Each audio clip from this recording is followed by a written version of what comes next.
Hello, everyone. Happy Friday. Where I am in the world, it is Friday afternoon. It's 2 o'clock. And I'm hanging out. It's very warm and kind of muggy day here in Vancouver. And I'm drinking a pale ale today.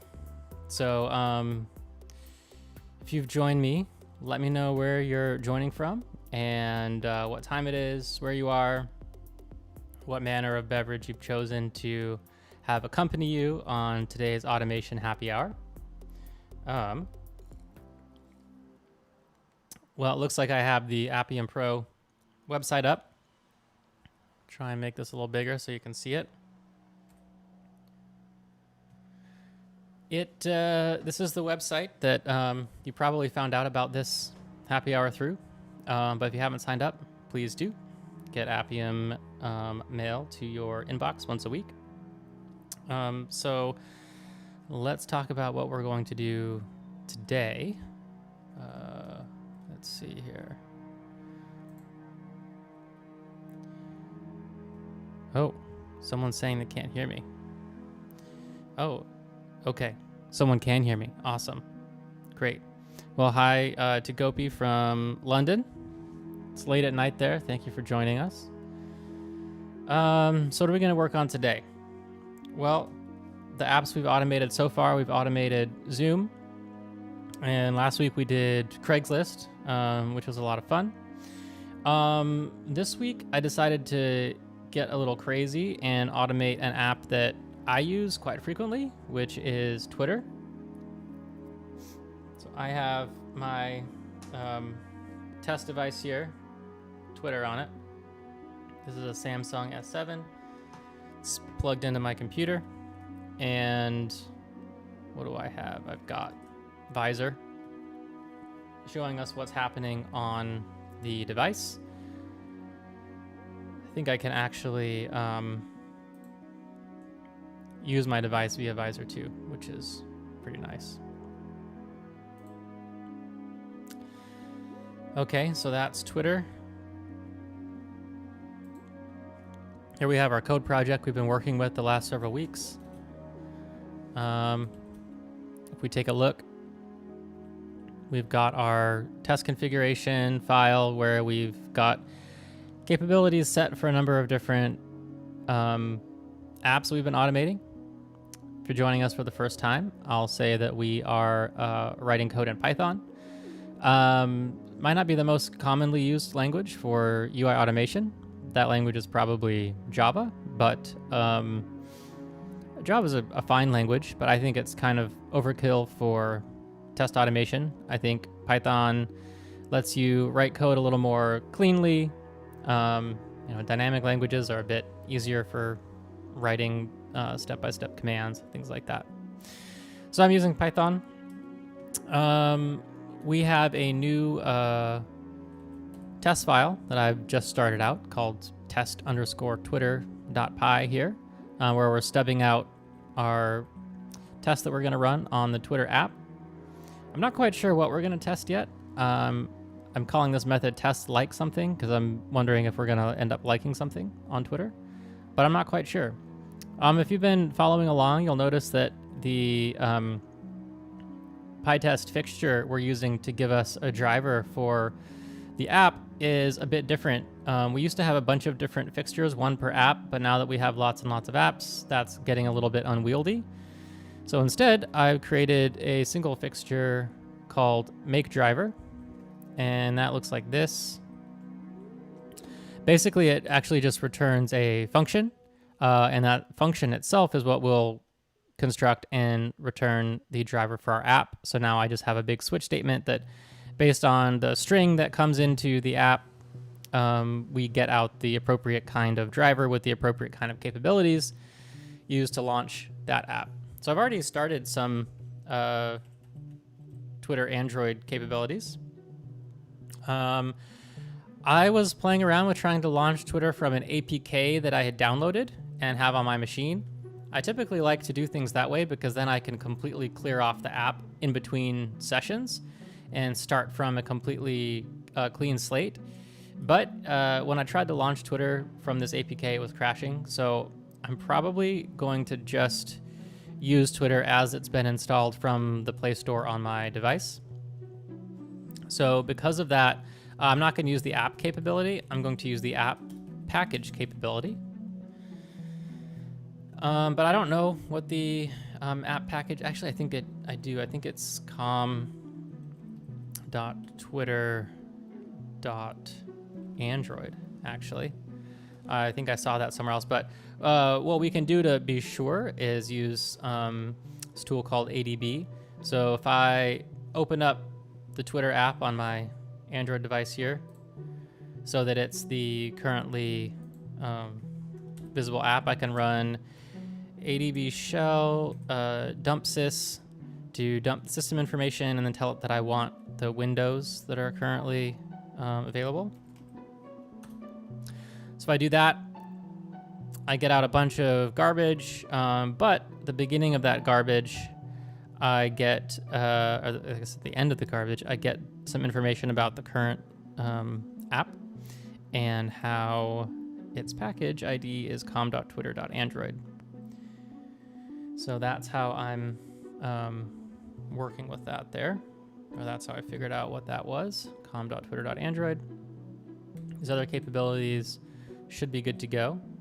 So before I do anything else, I'm just going to make sure that I can start my app. Something I've kind of gotten into as I've been doing these streams, and I think it's kind of a bad habit, is I've been writing lots and lots and lots of code before running it. And that's just because I get on a roll with, finding locators and creating page objects, models, and things like that. But really, we should be running things a little more incrementally to make sure that we don't have any conceptual or logic issues as we're going along. So I'm just going to try and open up Twitter and print out the page source. That's how I've already kind of stubbed out this little test suite. I do have an Appium server running.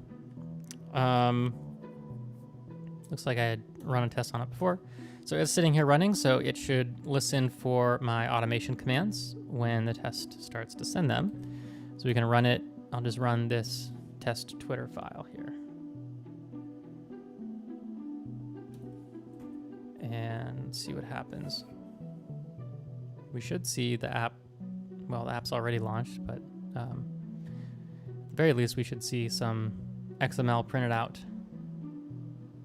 Okay, Appium was smart enough to close the app before starting it. We got an error already. App package and app activity are required to start an application. That's the error that we got, as you can see in the red there, and that is because I used my Twitter capabilities incorrectly. I do have an app wait activity, but I also need an app activity. Since I'm not using an APK to start the app, I need its package and its activity. So I'm not sure what the launch activity for Twitter is. There is a way to figure that out.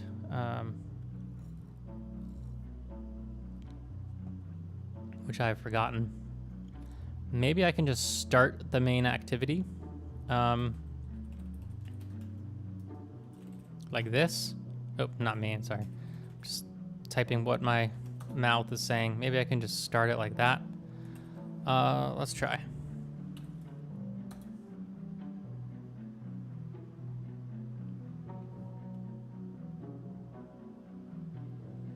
Oops, can't see there.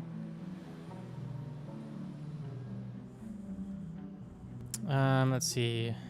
Can't start that activity directly.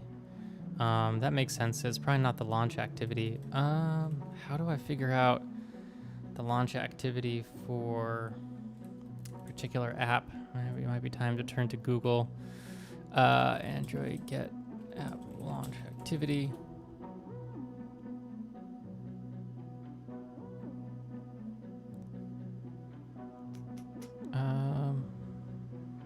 Maybe I should throw ADB in there. Get launchable activity name of package from ADB. That's exactly what I want to do. Yeah, if we have the APK, then we can use this command. This is what we dump the badging, so I can probably do that against the APK I already have. Dump badging, and then I have my test app Twitter APK there.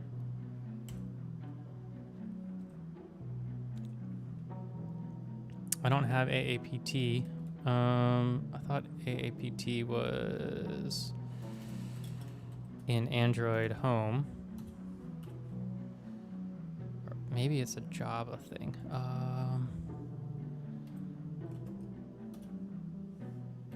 Yeah, I think AAPT might be a Java thing. Not, or it might be an Android thing. Might be under platform tools, maybe? That's where ADB is. No.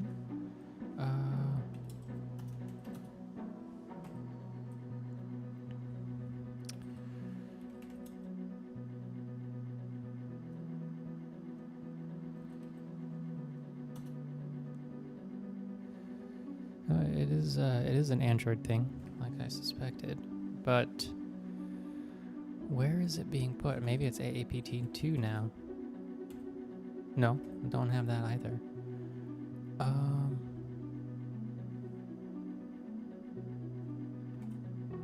Maybe if I go to my Android Home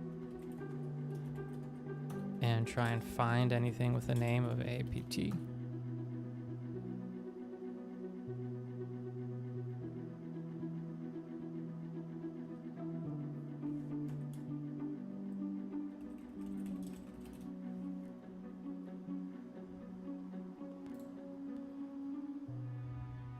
Maybe it's something I can install with Brew.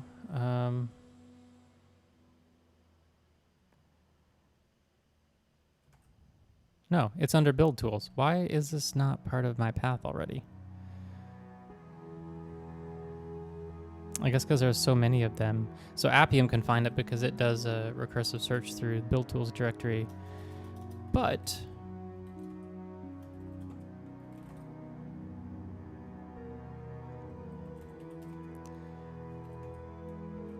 AAPT. There we go. Dump badging, code, test apps, and Twitter. Okay, here's a bunch of information. Here's the launchable activity. You can see when I dumped it out, it's up here, it says launchable activity, and that is com.twitter.android.start activity. Okay, so let's go put that in. So hopefully we have permission now to start this activity. Let's try and run our test again.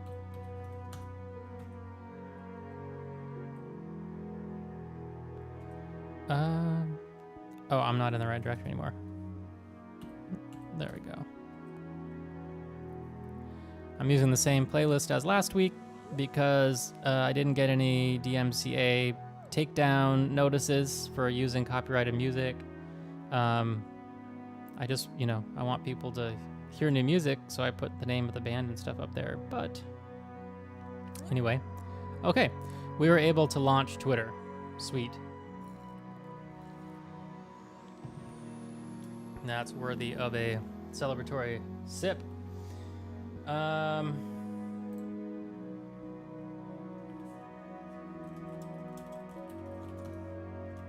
What should we do next? I guess the next thing would be to load up Appium desktop. You know what I also need to do is I also need to set up some user credentials for Twitter, because I don't really want to be automating using my own live account. So I should really automate a let's see. I should really set my username and password to be something that's not my live account. Let's see if I can do that. I think I made an account a while back for this kind of thing called JLipps bot.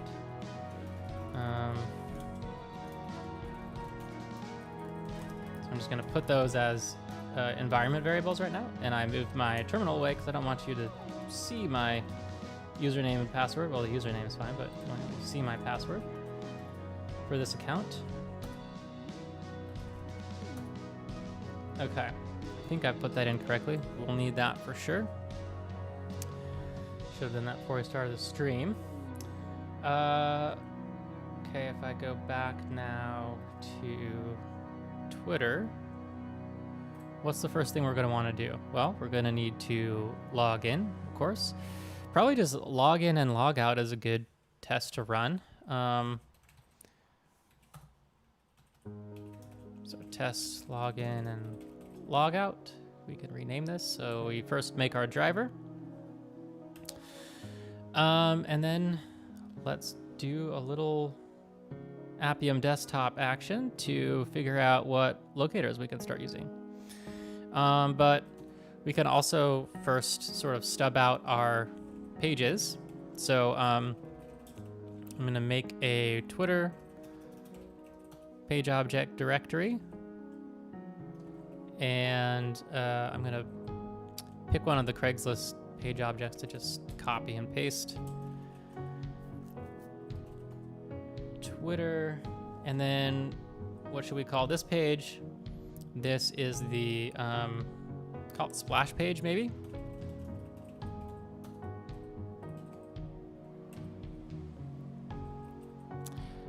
These page objects are now all kind of in the same namespace, which isn't wise. So I should probably start, either separating out the different models into different modules, different Python modules, or I can just prefix the page object classes with something specific to the app. So now I'm just going to import the base page object. I'm going to call this Twitter splash page. So I'll put TW in front of all these pages here. And I know I'm going to need to find the login button. So login button, and we're going to have some kind of locator there. And the thing that we're going to do on this page is nav to the login view, it looks like. I'm using typed Python in case folks haven't been following along with these. I'm using typed Python just kind of as a little bit of an exercise for me to learn it better, but also to make it a little more similar to the way of thinking you'd have to do if you were writing this in Java. I know a lot of people like to write in Java. So, and this is going to return none. So the thing we're going to want to do on this splash page is obviously wait for the login button and then click it. But we don't yet know what the login button is going to be. So let's open up Appium Desktop. Should have opened that up earlier too. So it takes a while to launch.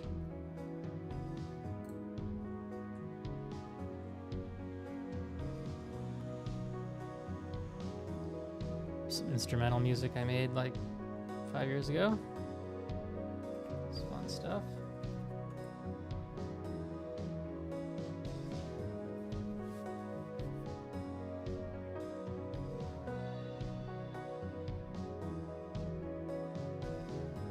Okay.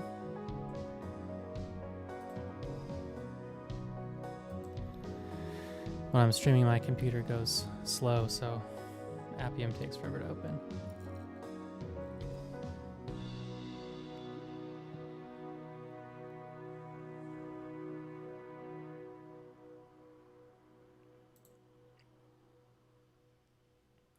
It's taking much longer than I would have expected here.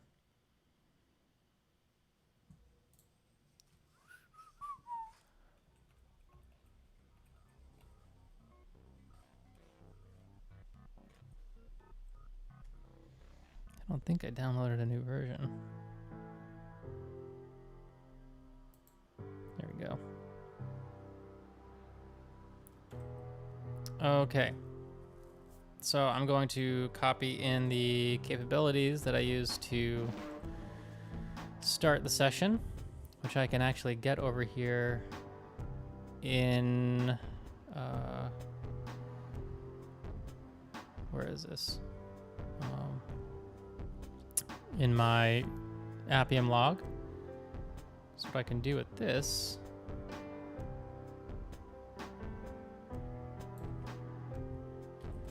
is I can go to Appium, which is still taking forever. And I can actually just paste in the JSON object here. I don't really care about device UID and new command timeout. So if I save that,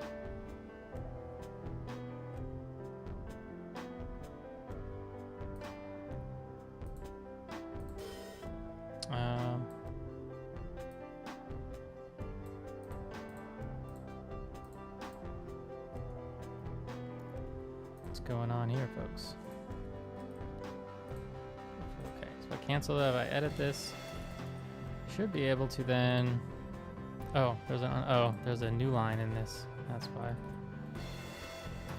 There we go. Some other problem.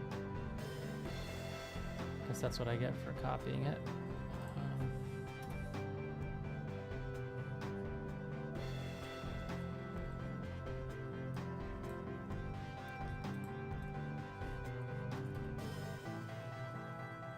What does it actually look like if I paste it here?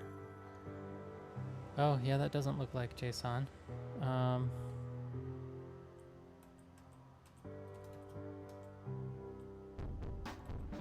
Oh, I actually got two things. There we go. So this is what I want here. So if I paste this in, save it, there we go. So these should be the capabilities I need to start an Appium desktop session on Twitter. Let's give it a try.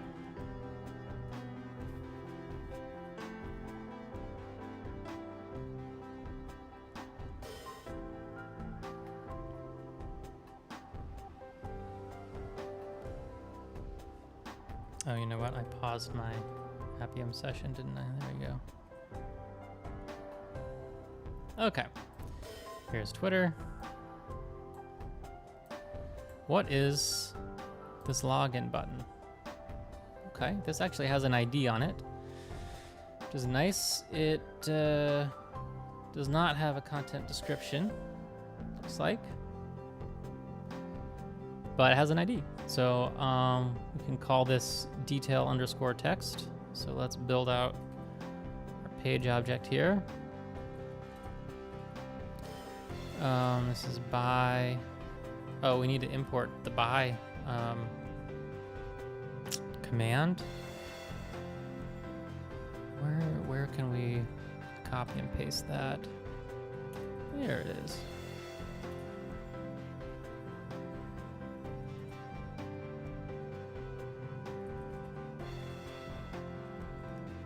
Import by there. So now we can say by ID, and I believe it was detail_text.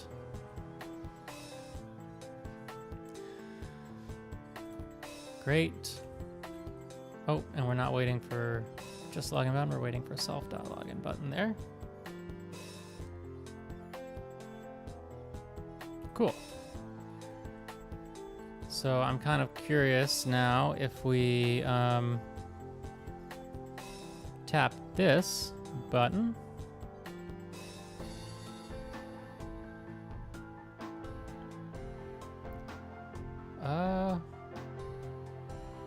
Tapping this doesn't do anything apparently. Let's try again. So maybe the detail text is not actually what we want. We want this login button, but it appears to be obscured. Yeah,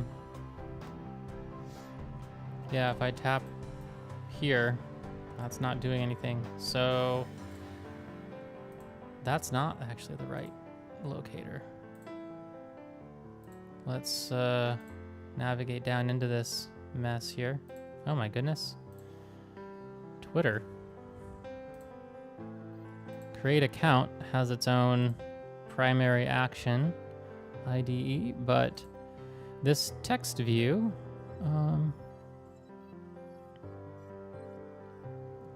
appears to have nothing else there. I'm assuming this is not like a web view. It looks to be native, not like an upgraded web view. But, so the question becomes, how do we tap just that part of the login area? This is kind of frustrating. Yeah, if I tap that part, it does work. But we don't have a separate element here. We just have one Android text view with no internal structure. So I think we are going to need to actually tap like towards the right edge of it, something like that, which is not great, but we can do it. Good to get this kind of headache out of the way at the beginning. So if we go to our base page model, we already have a method called tap element here, which will tap the middle of an element, but we could also tap somewhere else within an element. So we could tap at, you know, X% of the way from the top and X% of the way from the left. So let's implement that here. Oops. So we're going to tap element at, and so we're going to pass in the element we want to tap, but now also we want to pass in the X% as a, I don't know if we have, yeah, I guess we have floats in Python, so, and the Y%. So now what we want to do is we want to tap at the top edge, the left edge for the X value. We want to tap at the left edge plus the width times the X%. So this will be, X% will be a number between 0 and 1. And then, there we go. So we can try that. So this time we're going to say, we're going to get the element after waiting for it. And now we're going to say self.tap element at, and we pass in the element and then the X and Y%. So X is going to be something like, you know, 90% of the way over, and Y is going to be right in the middle.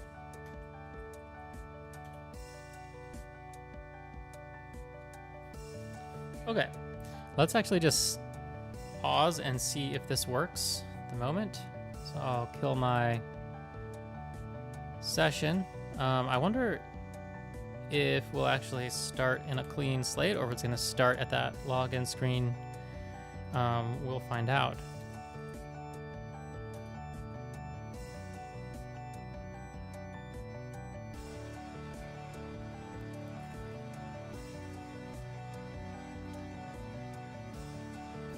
Okay.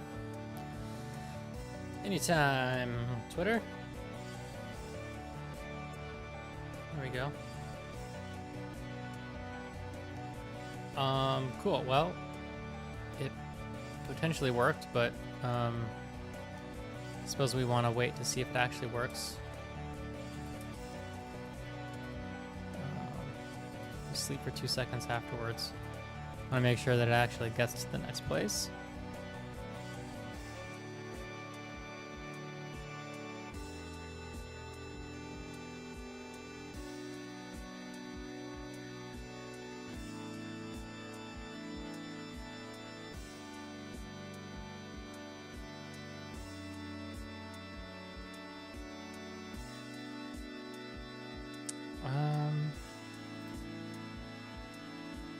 That's odd. It clearly didn't wait for 2 seconds. Is it because I had this statement on the same line in Python? I thought that was okay, but maybe not with imports.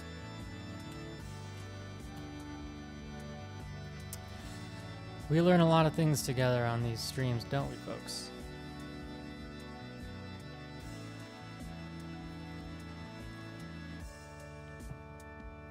The downside of running lots of incremental tests is that we wait a long time. This does not feel at all like... Oh. It's because I haven't actually used this method anywhere. And I didn't want to put the sleep there. I wanted to put it on the test. There we go. So first of all, we need to get our base page. Sorry, our Twitter page ready. So start making sections here. Pages.twitter. No, did I call that file splash page with capitals? I did. Oh my goodness. I would like to call this pages Twitter / writing in Java for one thing every week and writing in Python for another thing every week is a big pain. So let's close that out. Let's remove the other one here.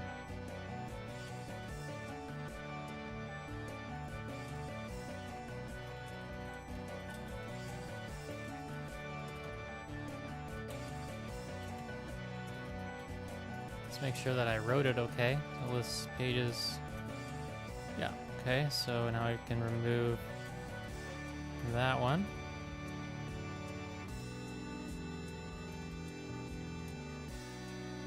It's saying it can't find this, but I don't believe it. Nothing different about this than the other ones, right? Yeah. I think that'll work. I think it's a lint error here of some kind. Okay, so now back in our actual test, we can say from pages, import Twitter splash page. So splash page equals Twitter splash page, and we pass it our driver. And then we can say splash page dot nav to login. And then we can sleep. See if that happens.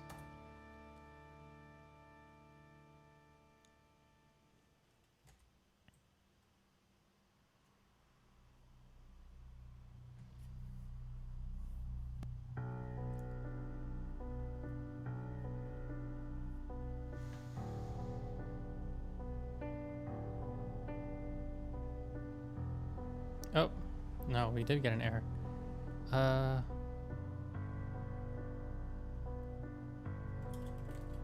What? Oh, I tried to remove it again instead of run the test again. Man, my brain is not working great today, everybody. Hopefully, you're not in the same state.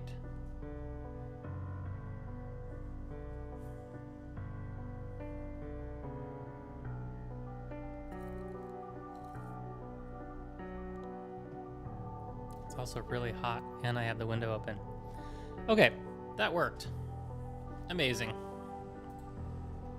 So I think we can safely get rid of that sleep there and go back and start another Appium session and see what we want to do next. I think it'll be login. So we'll go ahead and open up the login page object. Call this login page.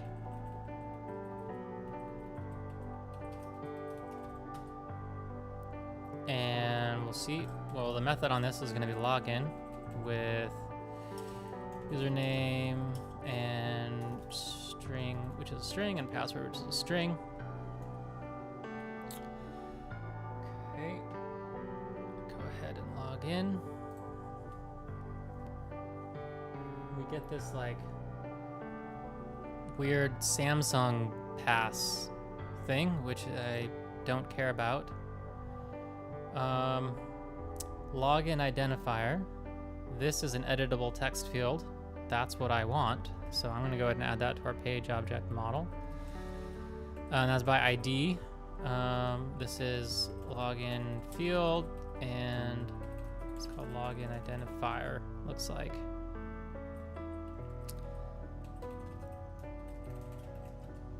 So first thing we want to do is wait for the login field and send keys into it, which is our username. And then, man, we want this login password thing as well, but this dumb Samsung pass is in the way.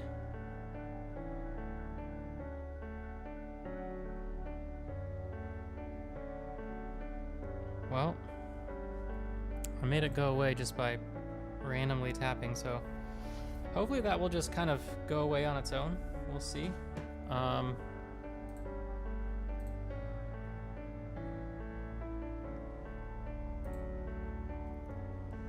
Okay, so here's our editable text field that has an ID of login password. That's pretty useful. So far, Twitter has some identifiers on it. So self.driver.find self.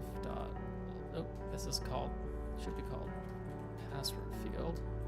I'm feeling lazy today, so I'm abbreviating. Probably would spell this out if this were an actual project here. Okay, so we're gonna do that, and then we have this login button here, and it has a resource ID as well of login_login, which is amazing.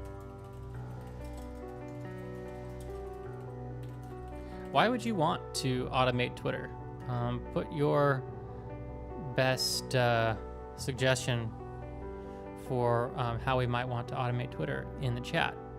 I have a few ideas. Some of them are not super ethical, and I wouldn't recommend them.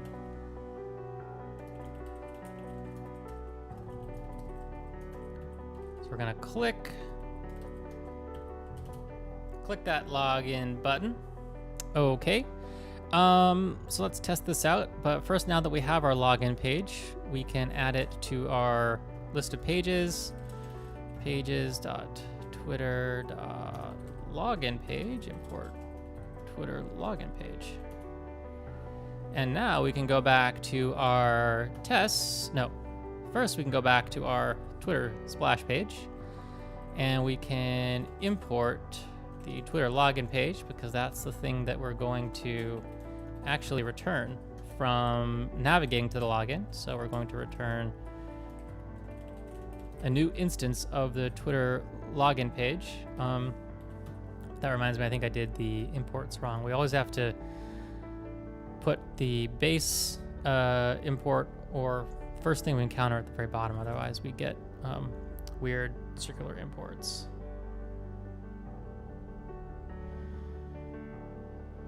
Okay.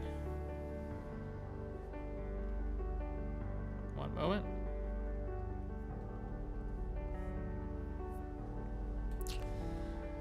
So now we have that. We can make use of it in our method here. So now the nav to login method returns a login page. And now we can call login page.login.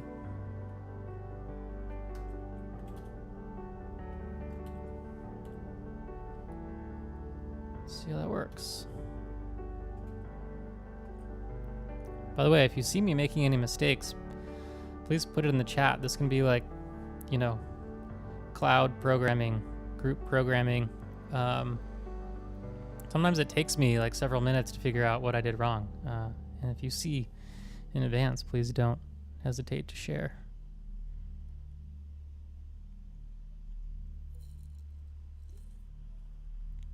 Oops. For example, one of you might have caught the fact that I'm trying to log in with no username and password. Okay. So to do this, we're going to get the username and password from the environment, not import. It is import, and we can say username equals os.get and Twitter username. Password equals Twitter password. Okay.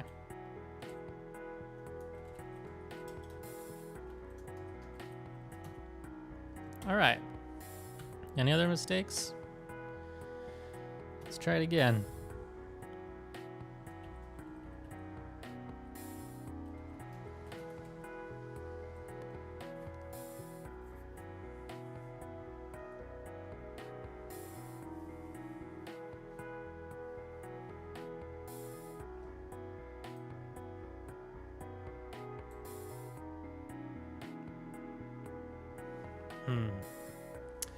WebDriver object has no attribute find. That's because it doesn't.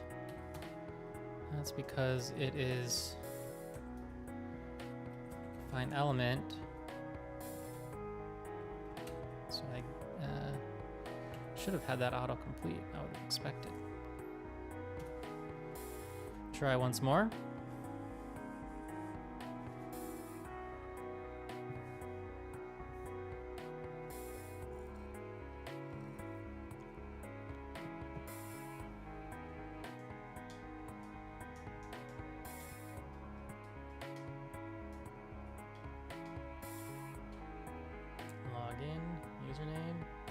Password. Okay, well, it tapped the button. We didn't stick around to see, but if I open up the app, not logged in. Well, I guess we can add that sleep back into it. Maybe we want to just keep this at the end of our test while we're building it out. We want to wait for it to fully log in, potentially.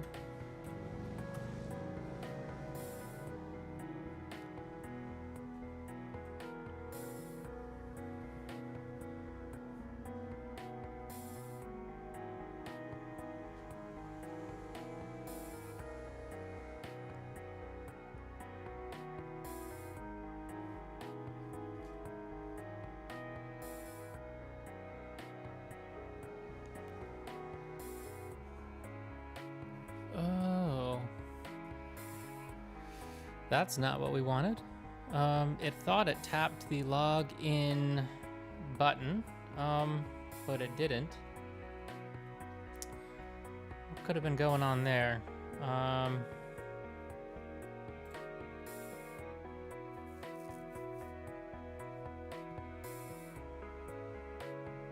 That Samsung thing also popped up again.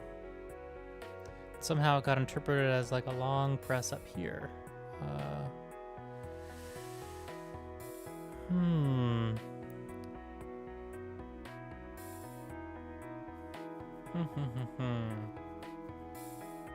Did I get the thing right, actually? Did I get the, might have just put in the wrong... No, I called it login_login, so that's right.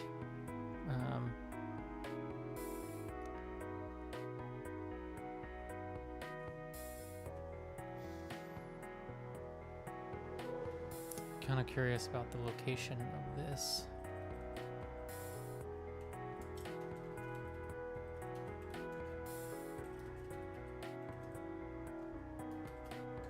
Just gonna print out the location of that login field button, make sure it's actually the one that we're working with, and I'm going to throw a little error.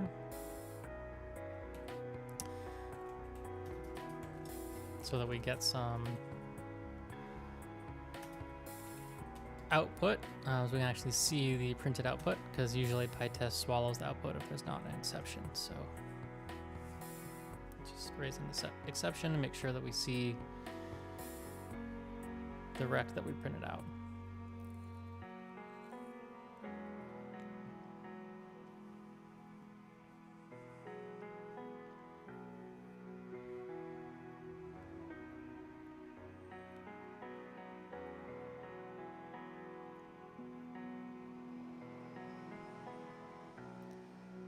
Yeah, it did not click the right spot. So it was clicking at an X of 36 and a Y of 360. Yeah, X of 36 is wrong for sure.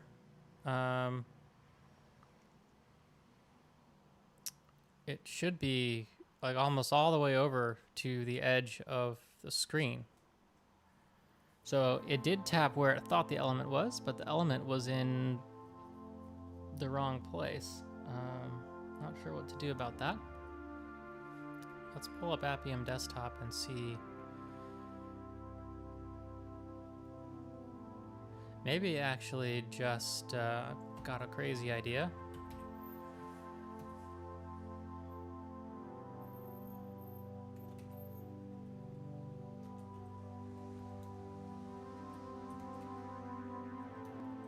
What if I just send a new line after password? Maybe it'll trigger the go button on the keyboard as if I were hitting a return on a normal desktop keyboard. Sometimes that kind of thing can work. That might just help us avoid this whole issue of where that login button really is, because clearly it's being reported incorrectly. This doesn't work. Another couple ideas. It's always a way.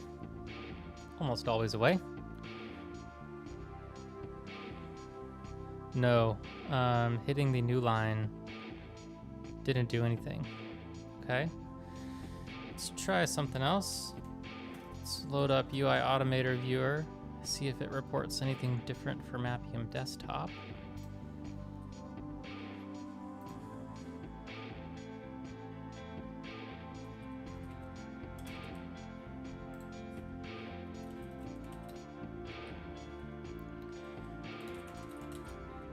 Putting in a incorrect password. Okay, so I take a snapshot with UI Automator Viewer here.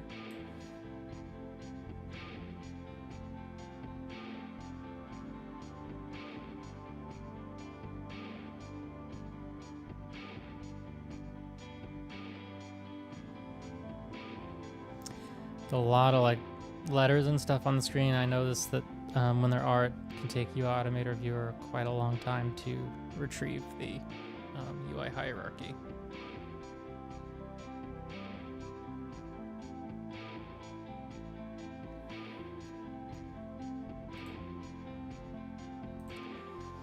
Okay, so this is right. Oh, okay, I'm gonna start like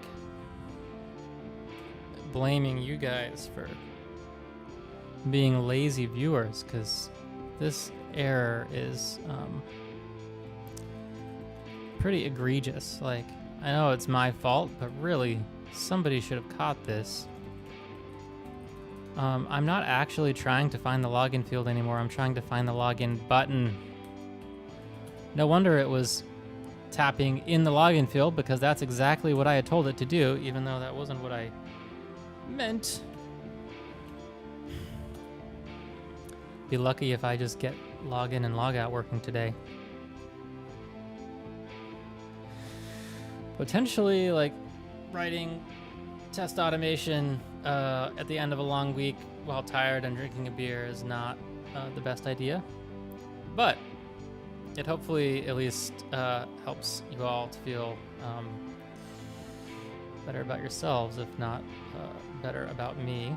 Okay, let's see if this works.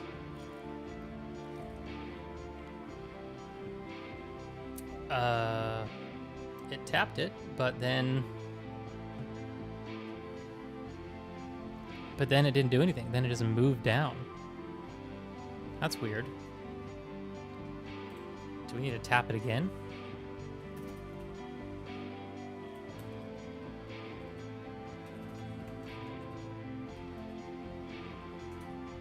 I would have expected that to just work.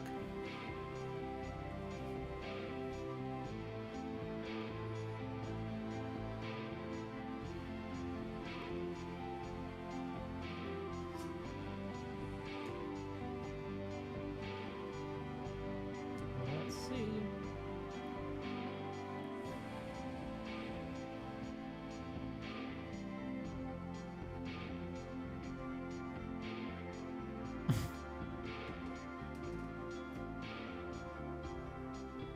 Yeah, I tapped it twice. Okay, now it's time to actually try use it manually. Oh, that's not the app I want to launch.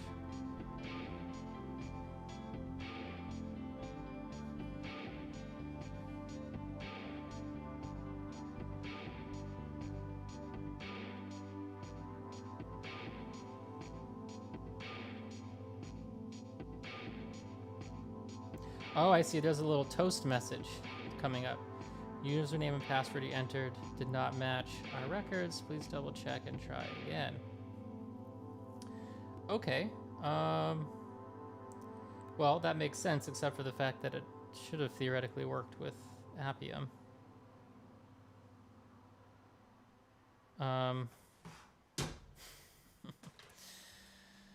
Make sure that the password actually works, I suppose.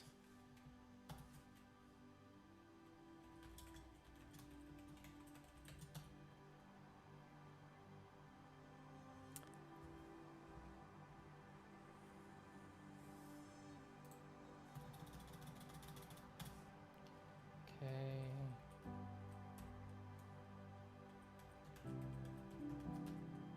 Don't slow down this video and find the password. I'll change it after this anyway.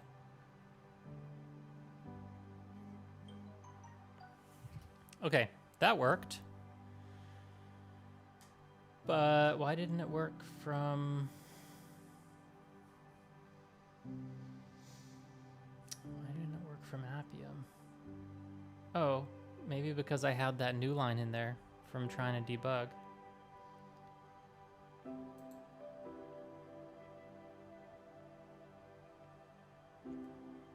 Not going to mess with any of this at the moment because I want us to be able to automate it. Okay.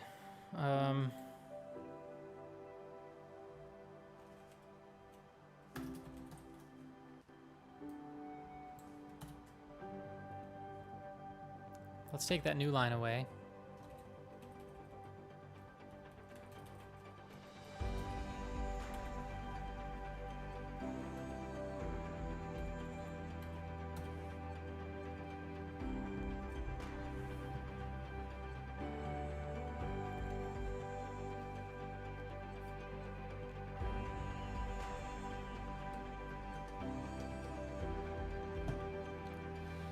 Go.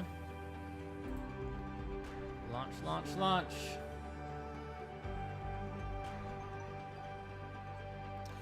Ooh, it remembered that I was logged in. So my whole thing isn't gonna work. So I'm gonna have to do the thing where I manually log out until we can automate logging out as part of the process. So let's try that.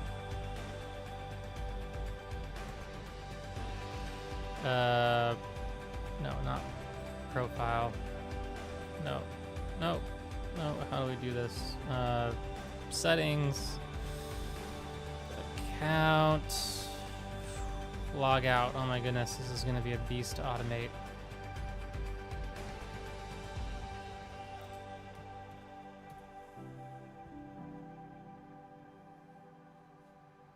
Let's try again.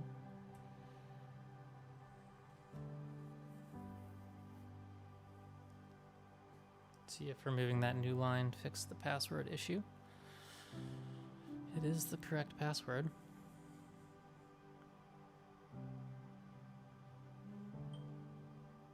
Great. That did work. And we don't need to click it again, looks like.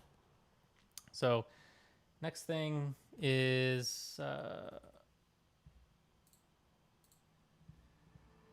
start another session here with Appium Desktop. We can figure things out.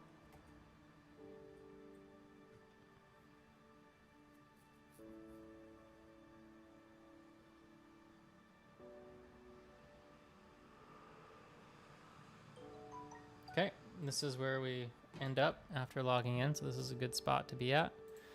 We want this OK button. It's called button 1. So what is this? We're now on the, I guess we're on the main feed page, homepage. We call it homepage. That makes sense. right. Whoops. There we go. So we can create ourselves a home page.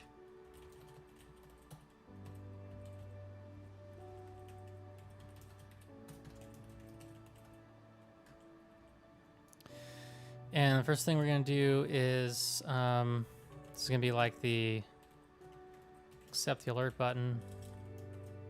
That was by ID, and it looked like it was called button 1, but it was a special system one, so we need to put the Android in front of it, I believe. So what's one thing we can do on the home page? Well, we can allow, what is this allowing? Allow data collection.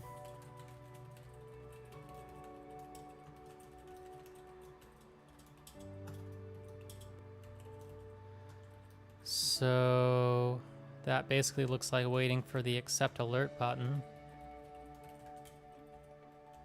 and clicking it. Okay, so we can go add that to our test. Oh, yeah, now that we have the homepage, we can add it.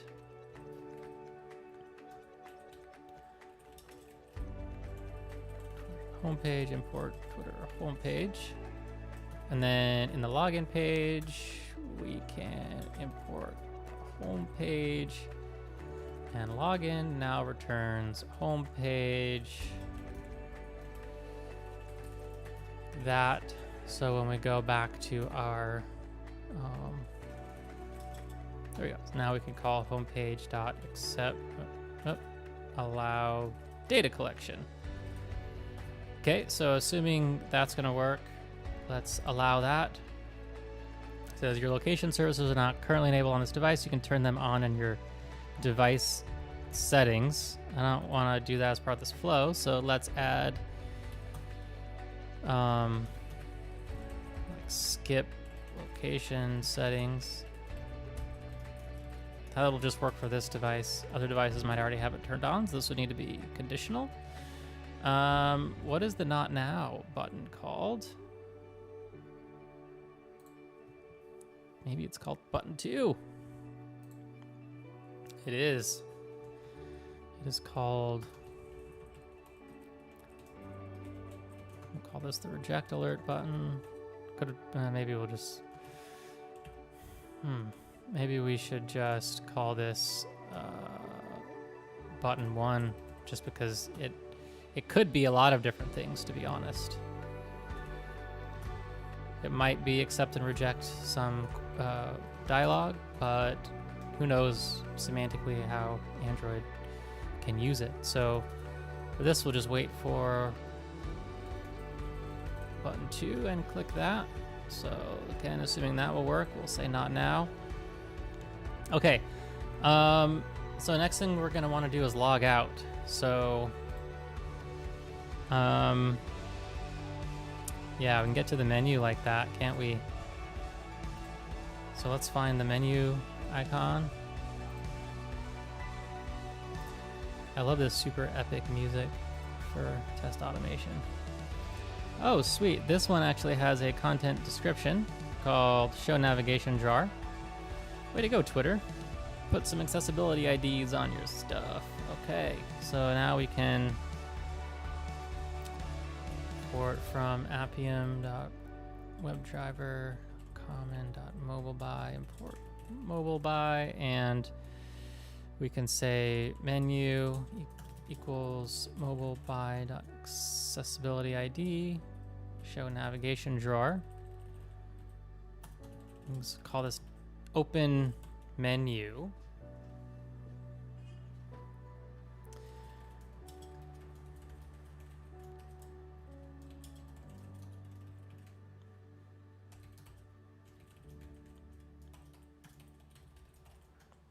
And then I'm gonna, should I keep,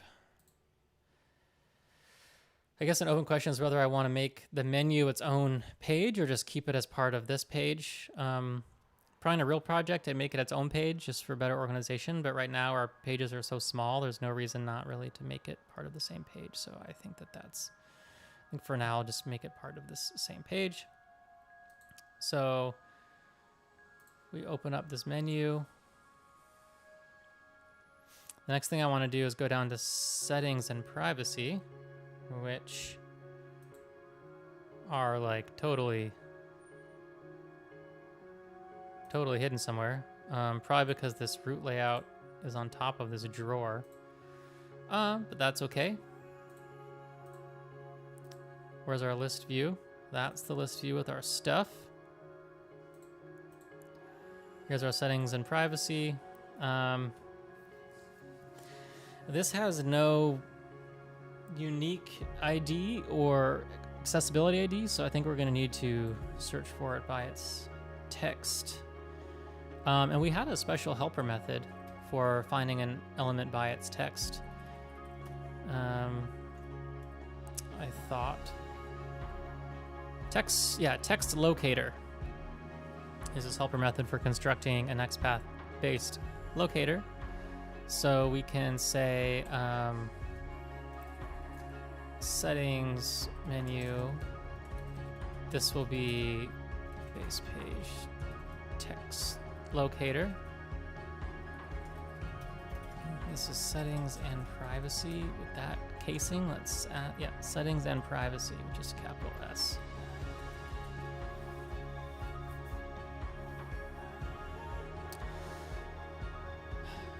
Okay, so what are we trying to implement? We're trying to implement something that looks like logout.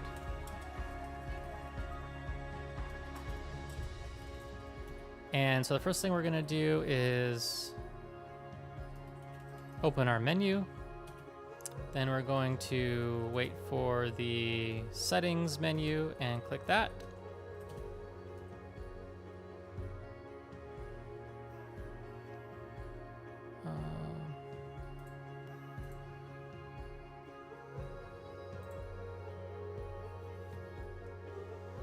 There we go. Now we want to go to account. So again, let's see. Here's the text view. It just has this account text.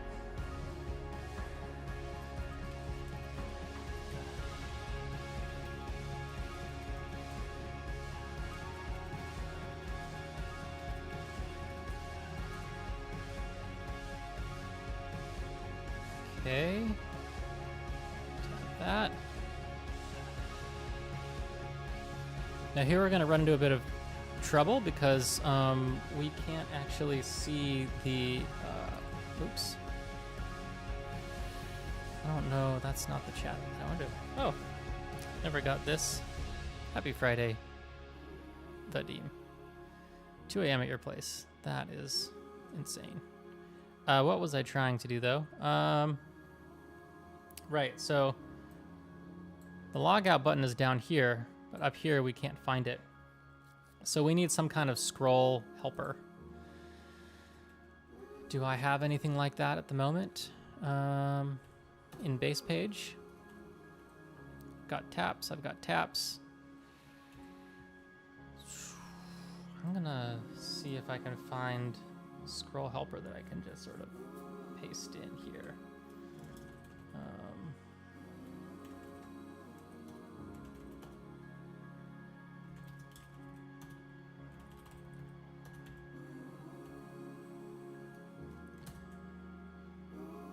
I've implemented this somewhere else for sure.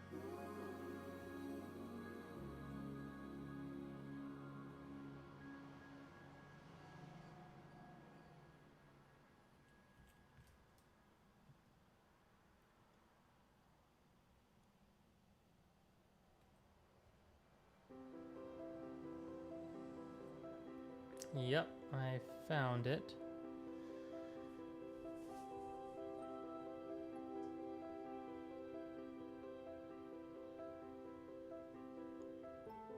Great. Okay.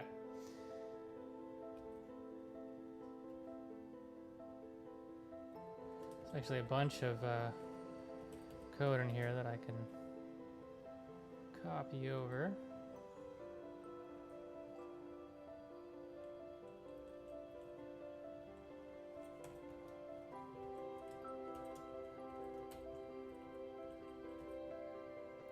There's a method called swipe by pixels. We're gonna just pretend that we're all on the same platform at the moment. We're using this thing called Action Builder.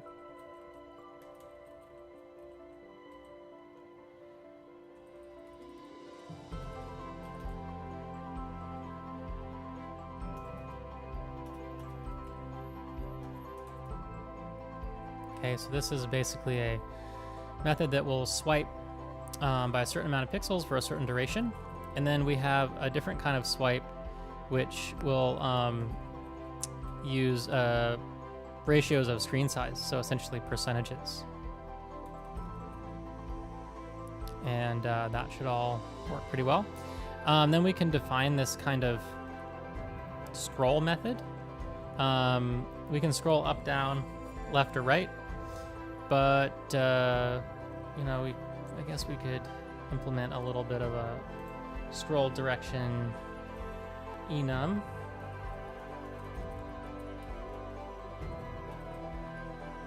Put that up top here. Or enum. There we go. So as I was saying, we can have scroll, which basically just defines the X and Y values for us. And based on the direction we want to scroll, it sets the start and end points appropriately. So there's that. So then we can also implement now the method that we really want, which is called scroll to, where we loop through a scrolling behavior until we are able to find the locator that we want.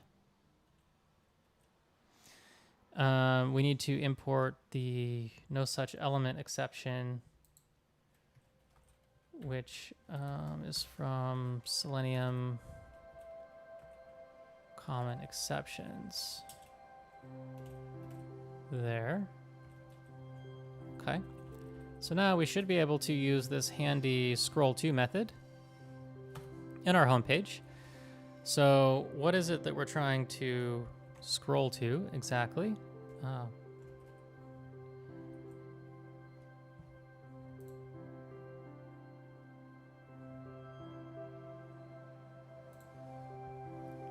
It is this log out button.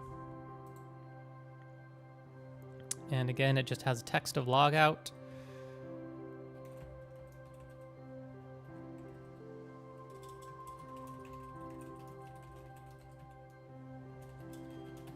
It's spelled like that. Yep, like that. So now, once we're at the settings menu, we're going to scroll to. Actually, before we start scrolling, we should wait to find something on this settings menu that we know we can access, because we don't want to start scrolling. So maybe we can find like this text here called login and security. That way, before we start scrolling, we know we're actually at a place where we're able to scroll. Otherwise, we might scroll before we're ready. So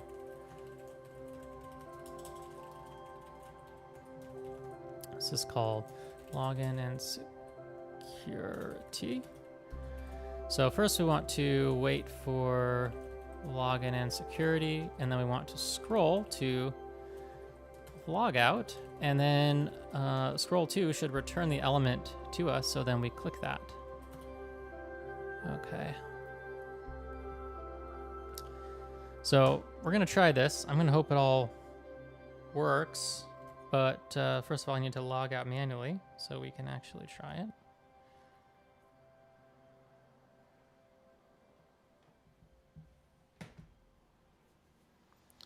Yeah, and then we get right back to the login page. So that can actually conclude our test. We can go back to login page. We could add like a verify method.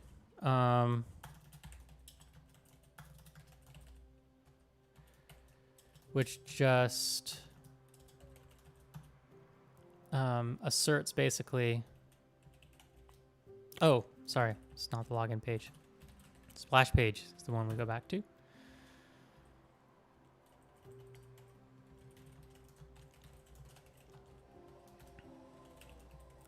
Wait for that detailed text to show up again. So that will help us to write a nice test. So homepage, allow data collection. We wanted to, what else do we want to do? We wanted to skip the location settings. And then we wanted to log out. And then that will get us back to the login page. So we can say login page dot, oh, sorry, splash page. The page that gets you to the login page. Verify. So here's our test. Let's see if it works. If so, we'll have a nice clean test of login and logout on Twitter, which we could then use in a bunch of other tests. So I kind of like Twitter. Maybe want to return to Twitter and do some other things with it at some point. But if I can get login and logout working, that's going to be enough for today.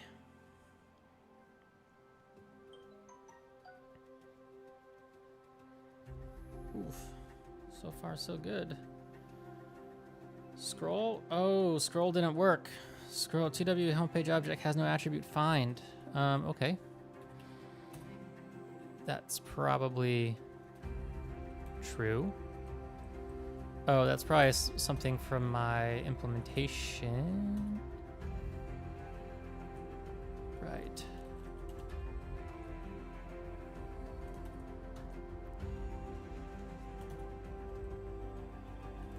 Yep, that was a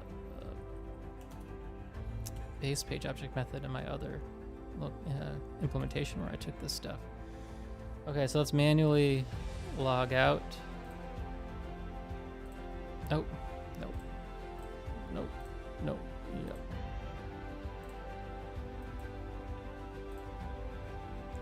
Ooh, we haven't, are you sure? Okay. Need to add that in. Did not think about that. Glad we caught that right now. So on the home page, we're going to want to hit that button 1 again, right? Click that button 1 to totally log out.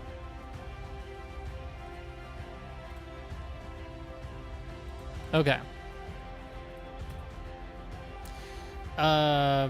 Someone is asking, is this going to be on GitHub? Yes.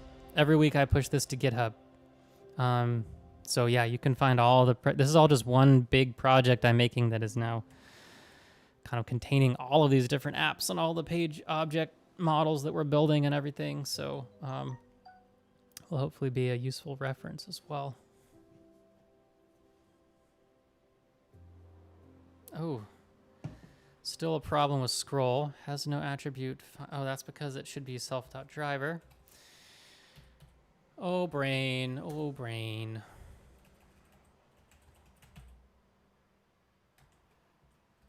Just want to make sure. Find. Yes, it has find element, and it takes 2 things like that.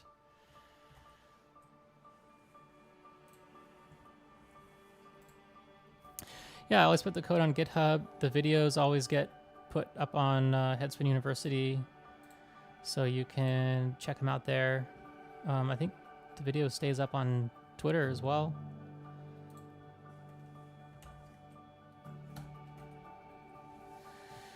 Feeling optimistic this time, folks.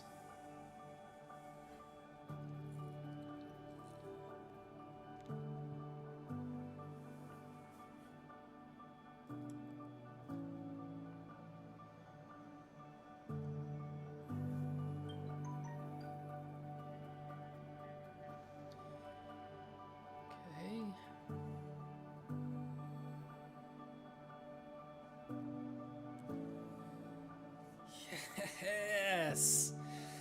Victory! Okay.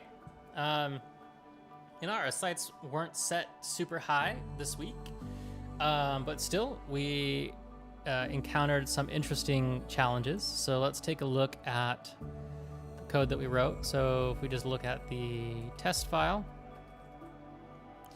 First thing we do is we get a driver for our particular app. I decided to just use Twitter as it was installed on my phone. So I'm launching it by app package and app activity.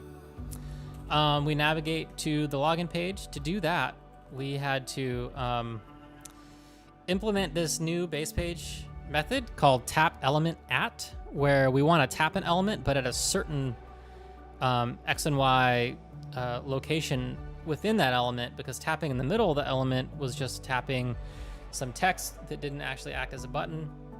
Not sure why this particular element was designed this way. Seems odd.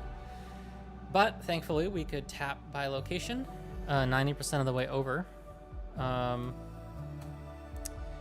So then we logged in. The implementation of login is straightforward. We just enter username and password and tap the login button. It was challenging because I was confused, but it actually was pretty simple. We walked through some system alerts, and then logout was the most interesting method we implemented, basically walking through a series of menus, and we implemented this scroll to. Well, I say implemented, I stole from a previous implementation that I had done in Python, so I didn't have to go and remember everything again.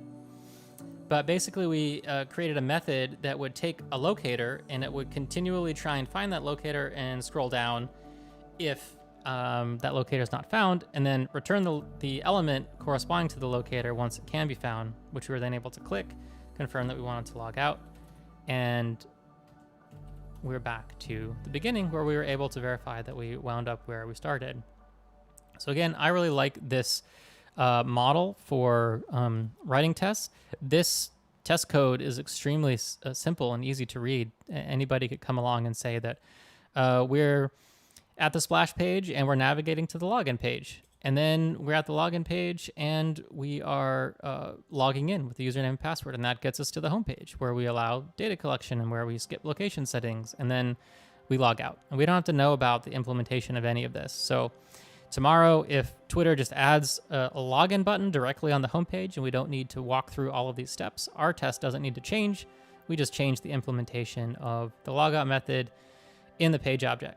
So another pattern that I'm using here that, some people might not have seen before is use of this, verify method.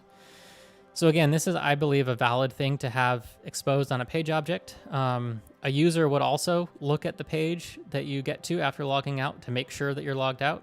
So I just call this verify usually. It's a little less verbose than say, ensure we're on this page or something like that. So I think having a verify method on your page is a good idea.